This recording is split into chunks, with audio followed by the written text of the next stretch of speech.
Hello students, मैं नरेंद्र सिंगला आपका स्वागत करता हूं सिंगला क्लासेस पे। आज हम क्लास 10th एनसीईआरटी का मैथ है जो न्यू प्रिंट हुई है बुक, उसके अकॉर्डिंग एक्सरसाइज 3.1 का फोर्थ सम करेंगे। इस फोर्थ सम के टोटल 4 पार्ट हैं। इन्होंने क्या पूछा हुआ इस सम में, which of the following pair of the linear equation, linear equations दी हुई हैं, पेयर दिया हुआ लीनियर इक्वेशन का, कह रहे हैं कंसिस्टेंट और इनकंसिस्टेंट। पहले हमने बताना है कंसिस्टेंट है दोनों लाइंस या फिर इनकंसिस्टेंट। उसके बाद अगर हमारा सॉल्यूशन कंसिस्टेंट आता है तो उसका ग्राफिकली उसको रिप्रेजेंट करके हमने दिखाना है।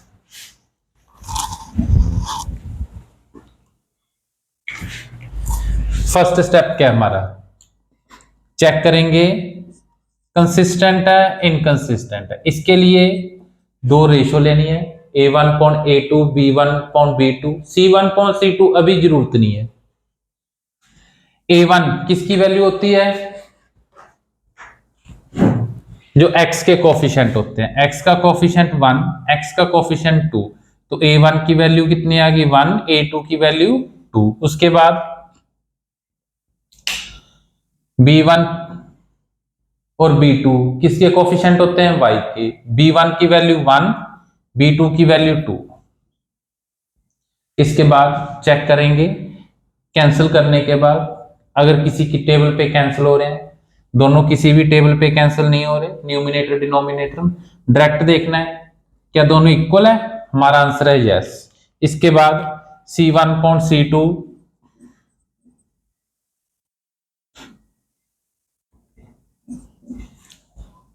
C1 कांस्टेंट टर्म 5.10 जिसके साथ एक्स वाई नहीं लगा होता है उसे कांस्टेंट टर्म कहते हैं। 5 के टेबल पे कैंसिल करने के बाद मेरे पास आंसर 1.2। क्या दोनों इक्वल है, तीनों इक्वल है यस।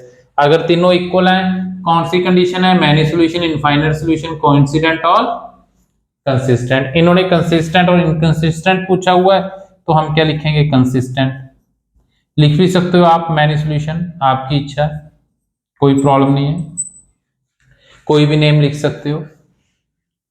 अगर कंसिस्टेंट है, अगर कंसिस्टेंट है फिर क्या करना है, ग्राफिकली इसका सॉल्यूशन बताना है।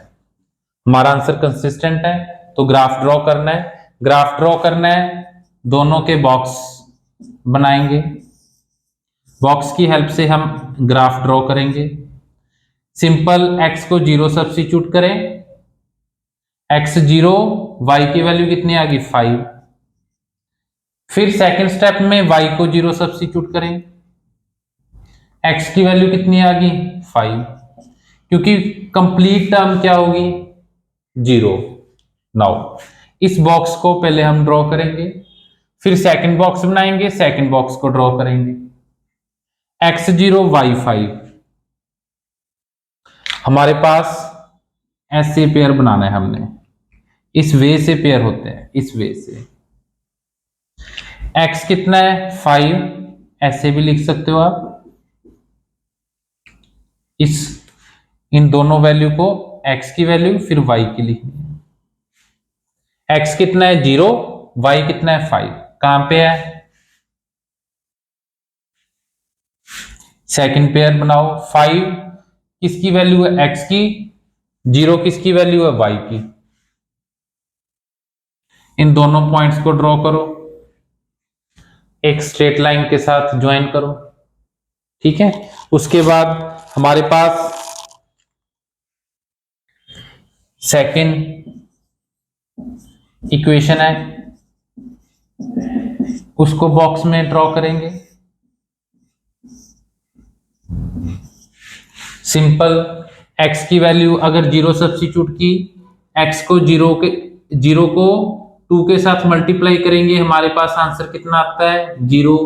0 को किसी के साथ मल्टीप्लाई करोगे आंसर क्या आएगा 0। y की वैल्यू कितनी आ गई 10.2, 10.2 कितना होता है 5। अगेन y को 0 सब्स्टिट्यूट करो, अगर y को 0 सब्स्टिट्यूट किया पूरी टर्म कितनी होगी 0, x की वैल्यू कितनी आ गई 10.2, अगेन 5, x की वैल्यू कितनी है 5। इसके बाद x0 y5 कहां पे है, अगेन उसी पे ड्रॉ हो गया पॉइंट, कोई बात नहीं। फिर x कितना है 5, y कितना है 0, अगेन उसी पे ड्रॉ हो गया, कोई बात नहीं। इन दोनों पॉइंट्स को ज्वाइन कर दो। ज्वाइन करने के बाद हमारे पास हम क्या देख रहे हैं, दोनों लाइन एक दूसरे के ऊपर ड्रॉ होगी। दोनों लाइन अगर एक दूसरे के ऊपर ड्रॉ हो जाती है, एक लाइन पे कितने पॉइंट होते हैं, इनफाइनाइट। अगर दूसरी लाइन भी इसी लाइन के ऊपर ड्रॉ हो जाती है तो दोनों लाइनें कितने पॉइंट में आपस में मीट करेंगे, इनफाइनाइट पॉइंट में। इसीलिए x और y की वैल्यू क्या होगी, इनफाइनाइट, इसीलिए क्या कहते हैं, मैनी सॉल्यूशन। तो हम क्या करेंगे, x plus y equal to 5, x equal to 5 minus y, तो लिख सकते हो we have infinite value of x and y। x और y की हमारे पास क्या होंगी, इनफाइनाइट वैल्यू होगी। कैसे, जैसे जैसे आप y की वैल्यू सब्स्टिट्यूट करोगे डिफरेंट डिफरेंट, जैसे 1 सब्स्टिट्यूट किया, x की वैल्यू कितनी आ गई 4, y की क्या वैल्यू हो सकती है 2 हो सकती है, 5 माइनस 2 3, y और x फिक्स नहीं है, ठीक है। तो हम चेंज करते जाएंगे, उसी अकॉर्डिंग हमारे पास किसकी वैल्यू आती जाएगी, x की आती जाएगी। आप इसका स्क्रीनशॉट ले सकते हो। हम सेकंड पार्ट करेंगे फोर्थ का।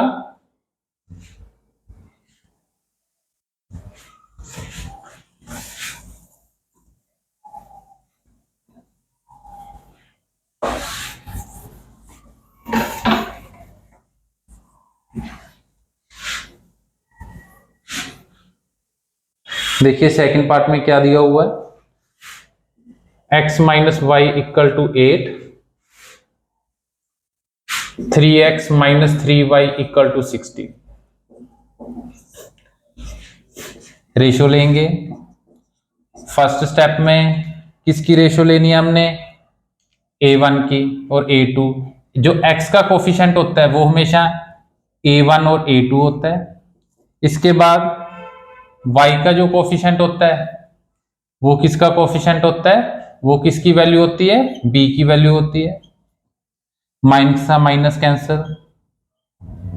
अगर दोनों इक्वल आ जाते हैं तो हमारे पास कंडीशन क्या होती है, हमारे पास कंडीशन होती है, हम किसको चेक करेंगे, कांस्टेंट टर्म को चेक करेंगे। अगर कांस्टेंट टर्म इक्वल है फिर मैनी सॉल्यूशन, अगर कांस्टेंट टर्म इक्वल नहीं है फिर क्या होगा, नो सॉल्यूशन। डिसीजन अगर किसी टेबल पे कैंसिल हो रहा है, कैंसिल करने के बाद लेना है, क्या थर्ड वैल्यू इन दोनों की इक्वल आई है, तो हमारा आंसर है नो। कौन सी कंडीशन है तीनों में, ये वाली, फर्स्ट इक्वल है, फर्स्ट टू इक्वल है, थर्ड अनइक्वल, इनकंसिस्टेंट।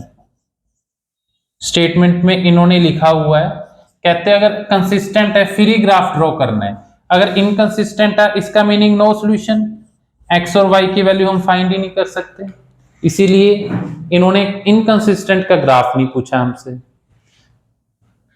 स्क्रीनशॉट ले सकते हो आप अभी इसका।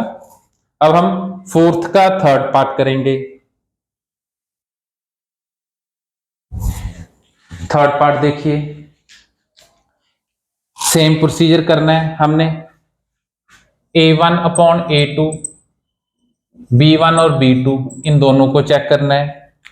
a1 a2 किसकी वैल्यू होती है, जो x का कोफिशिएंट होता है 2.4, b1 b2 किसकी वैल्यू होती है, जो y का कोफिशिएंट होता है। अगर किसी के साथ कोई कोफिशिएंट नहीं दिया हुआ उसका मीनिंग 1 है वहां पे। क्या दोनों इक्वल है, मेरा फर्स्ट स्टेप क्या है, अगर किसी टेबल पे कैंसिल हो रहे हैं फिर डिसीजन लेना है। 1.2 आ गया, 2 के टेबल पे कैंसिल, जहां पे 1.-2 दोनों क्या है, अनइक्वल, ये नेगेटिव टर्म है ये पॉजिटिव, इसीलिए दोनों अनइक्वल है। अगर दोनों अनइक्वल है कौन सी कंडीशन है, फर्स्ट वाली। अगर दोनों स्टार्टिंग वाली अनइक्वल है थर्ड चेक करने की जरूरत नहीं है, तो मेरा क्या आंसर है, वन सॉल्यूशन। साथ में क्या पूछा है इन्होंने, कंसिस्टेंट और इनकंसिस्टेंट। अगर कंसिस्टेंट है तो क्या करना है, इफ कंसिस्टेंट ऑब्टेन सॉल्यूशन। अभी इसका ग्राफ ड्रॉ करना है। ग्राफ कैसे ड्रॉ करेंगे, पहले तो दोनों इक्वेशन का बॉक्स बनाना है। -6 उधर जाके क्या होगा, पॉजिटिव का 6। ऐसे करोगे तो ज्यादा बेटर है, कैलकुलेशन थोड़ी बहुत सिंपल हो जाती है। x की वैल्यू 0, अगर x की वैल्यू 0, कंप्लीट टर्म 0, 0 इंटू 2 0, तो y किसकी इक्वल आ गया 6। अगर 6 अगर y की वैल्यू 0 रखते हैं, इस पोजीशन पे y को 0 रखो, 0, 2x किसकी इक्वल है 6, 2 उधर जाके क्या होगा डिवाइड, कितना आ गया, x की वैल्यू कितनी आ गई मेरे पास 3। सेकंड है अभी मेरे पास, सेकंड का बॉक्स ड्रॉ करना है। इधर माइनस है, उधर जाके पॉजिटिव। x को 0, अगर x 0 रखी, 4 को 0 के साथ मल्टीप्लाई करेंगे, मेरे पास आंसर 0 ही आएगा। -2 उधर जाके क्या होगा डिवाइड, क्योंकि y के साथ मल्टीप्लाई में है। y की वैल्यू कितनी आ गई -1।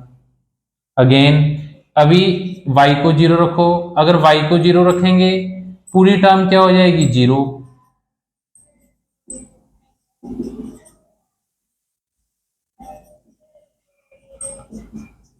x की वैल्यू कितनी आ गई 4.4। 4.4 कितना होता है 1। इन दोनों बॉक्स को अभी हम ग्राफ पे ड्रॉ करेंगे।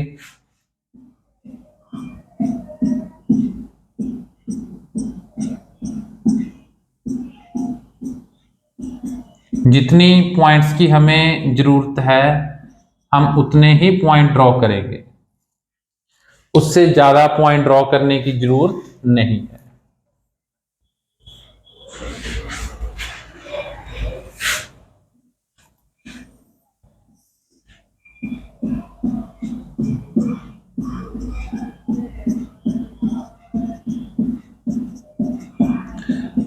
आप जब ग्राफ पे इस सम को ड्रॉ करोगे, आपका डिस्टेंस इक्वल होगा, ठीक है, वहां पे एग्जैक्ट कंडीशन बनेगी।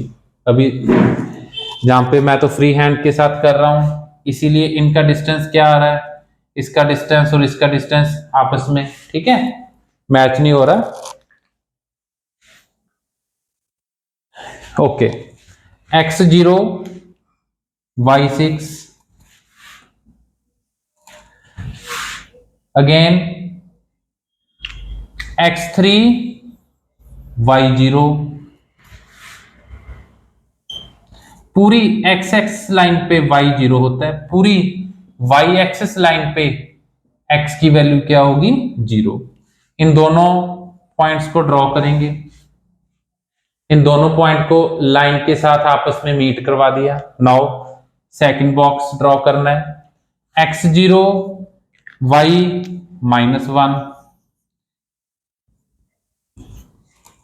Second pair x1 y0, x1 y0, इन दोनों पॉइंट को आपस में ज्वाइन करवाओ, देखो हमारे पास क्या आता है। दोनों पॉइंट किस पॉइंट में आपस में मीट कर रहे हैं, इस पॉइंट पे। इस पॉइंट से जब आप x एक्सिस पे ड्रॉ करोगे, स्ट्रेट लाइन ड्रॉ करनी है, वो x की वैल्यू आ जाएगी। इस पॉइंट से जब आप y लाइन पे एक लाइन ड्रॉ करोगे, वो किसकी वैल्यू आएगी, y की।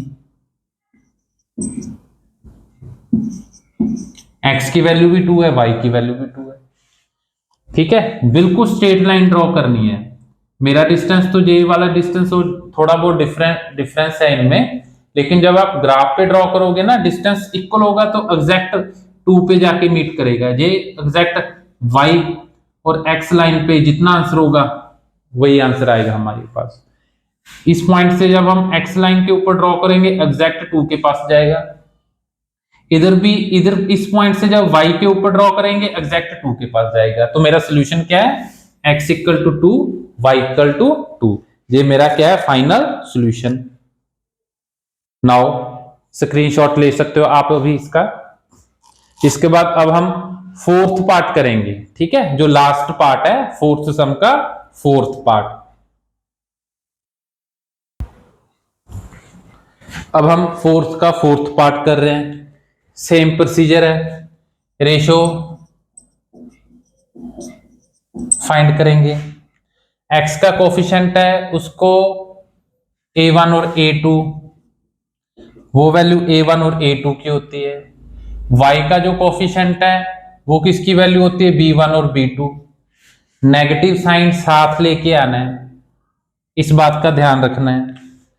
किसी टेबल पे अगर कैंसिल हो रहे हैं तो कैंसिल करेंगे, 2 के टेबल पे कैंसिल हो रहे कैंसिल कर दिए, माइनस का माइनस कैंसिल कर दिए। अगर दोनों इक्वल है फिर थर्ड चेक करना है, C1 C2 जिसको कांस्टेंट टर्म बोलते हैं। -2 अपॉन -5, माइनस के साथ माइनस कैंसिल। क्या दोनों सेम टेबल पे कैंसिल हो रहे हैं? नो। फर्स्ट टू इक्वल है, थर्ड अनइक्वल, तो हम कौन सी कंडीशन अप्लाई करेंगे तीनों में? First two equal, third unequal, inconsistent. No solution भी साथ में लिख सकते हो। इनकंसिस्टेंट और कंसिस्टेंट के बारे में पूछा तो हमने वही वर्ड यूज किया। कहते हैं अगर कंसिस्टेंट है फिर ग्राफ ड्रॉ करना है, हमारे पास इनकंसिस्टेंट है तो ग्राफ ड्रॉ नहीं करेंगे। क्लियर है? फोर्थ क्वेश्चन हमने चारों पार्ट कंप्लीट कर लिए। अभी इस फोर्थ पार्ट का स्क्रीनशॉट ले सकते हो।